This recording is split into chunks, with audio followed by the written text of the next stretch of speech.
everyone, and welcome to For the Watch. I'm your girl, Miss K. So today I'm going to be talking about House of the Dragon Season 2 and what happened in episode number 2 called Rhaenyra the Cruel. So, about Rhaenyra, we have Otto, who decides that the best course of action is to make it seem like this is the work of Rhaenyra, even though there's no proof, but we're going to parade this baby's dead body all up and through and down the streets of King's Landing, okay? Which is very disgusting. And I thought that it was a evil genius type of plan, and it worked, okay? So we cannot say that it wasn't smart, hence the term evil genius, okay? However, I didn't agree with it. Aegon didn't agree with it. Helaena didn't want to do it. Yet, what's the point of being a king or a queen if you still do what the hand tells you to do? You know what I'm saying? And then on top of that, it's like, all right, we did what the hand said to do and it worked. We gained the sympathy of the people and all of that. However, Aegon goes and has every rat catcher deleted, okay? Hung for all to see. So you see the family, the wives, the mothers, they're crying over their dead sons and spouses and all of this. And I'm like, oh my freaking gosh, okay? Now, it's not cool, of course, and Otto is pissed. And I'm telling you, I have never agreed with Otto more. And everything that he was saying, just reading Aegon left and right, I thought was amazing. I was totally here for it, you know, because somebody needs to hear it. You know, as evil as Otto's plan was, as I said, it was working. But now you've got these mothers and these wives, okay, and sisters and brothers and whoever, all these family members, now looking at you, Aegon, as the cruel person, you know, the cruel king or whatever. You know, they didn't put a name to it or anything. But the point is that Otto is looking at it like, you undid everything that I just put in place that was actually working for us. So now what? And so guys, now that I'm going over the footage, I'm realizing that I forgot to make this one point, which was, if Aegon was just going to turn around and do whatever the heck he wanted to do in the first place, why didn't he take a stand against Otto's initial plan to parade their dead son's body through the streets of King's Landing? If you didn't want that to happen, you should have just stood on business right there, okay?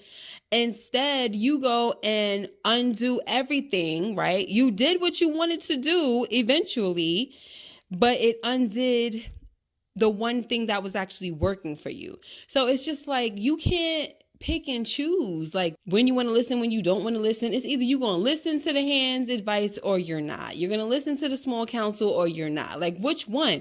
And here's the thing. When you do listen to them, make sure you're listening to the good advice, right?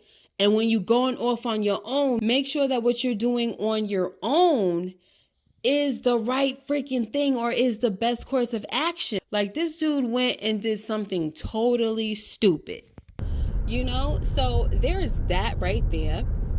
And then we have Queen Helaena, who, of course, she didn't want to do it. We know that she was making a garment for her son, which unfortunately he winds up being buried in it.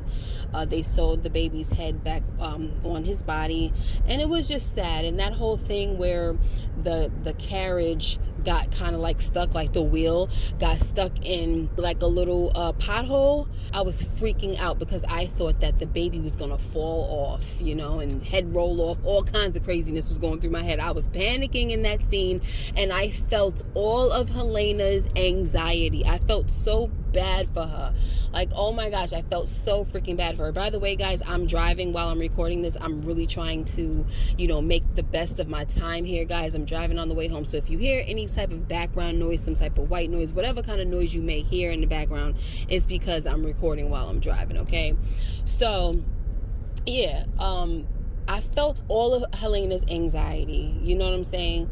And so before all of that, when her mom came in, Alicent, when she came in to tell her of Otto's grand plan, Helena was like, I don't want to. You know what I'm saying? I don't want to do that. And her mom is like, well, we have to do it for the people to, you know, have sympathy or whatever she said. Like, I don't remember her words, but it was basically about the people and, you know, making a connection with them and all of that, right? And Helena was like, I don't want to. I don't know them. Like, for what? Why do I got to do that? I don't know them, right? And of course, the way I'm saying it, I'm putting a lot of attitude into it. But she's more, we know Helena doesn't have attitude. She's a sweet girl. But she's just looking like, I don't know them. So why do I have to put on this show for? I don't know them. Something terrible just happened. I'm not trying to be no spectacle. So come on now. But unfortunately, it's sad because we see that these kids, whether they're kings or queens, they have no control. You know, it seems like in order to have control, you have to be an idiot of a king who is cruel, kind of like Joffrey, right? Somebody that doesn't mind just offing you just for play. You know what I mean? And that's what makes people scared. And that's what makes people not want to give you advice or anything like that, because they know you're just unstable and crazy. You know what I mean? But we saw what happened. We saw that at the end of it all, Helena, you know, they had to go through with it. But before that, right, what I wanted to say, because I almost forgot, was that Alicent was trying to like bring up what Helena walked in on, right? And it's like, girl, she has so much on her mind right now, and it has not a daggone thing to do with you and your little late night freaks with Sir Kristen trash bag Cole. Okay, like not an inch of a thought is going there right now. And so as Alicent is trying to like bring that up, like what you saw last night, she was like, this is for my son. That's what Helena said. This is for my son. Like, I ain't even trying to hear that right now. Are you serious? Are you dumb?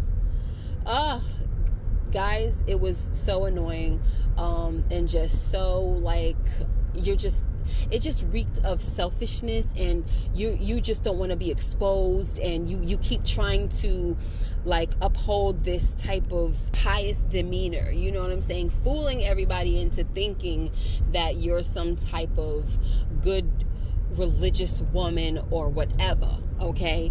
And it goes back to what Rhaenyra said to her that time with the incident where Aemon lost his eye, and she went all ham and took the knife from Viserys and went and cut Rhaenyra.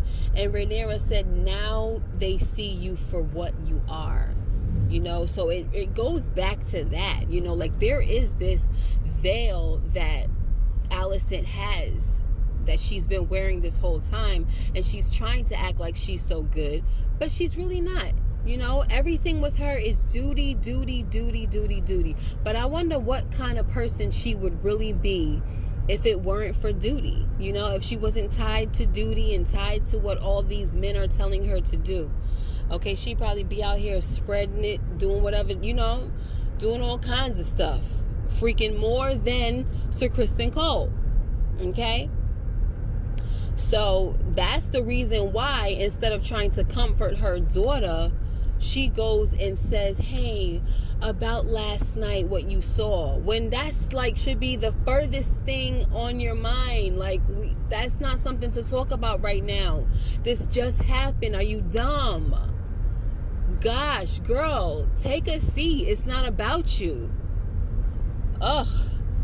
And to be honest, guys, I think that's it. Like, I don't think I have anything else to say about it. Oh, what I do want to say is that, you know, Rhaenyra was very, very disgusted with Daemon when she found out that he played a hand in having her little nephew deleted. Okay, she's like, are you kidding me? Like, as somebody that just lost a child, why in the world would she go ahead and give the order for another child to be taken? And this is when, during the council, that she said this.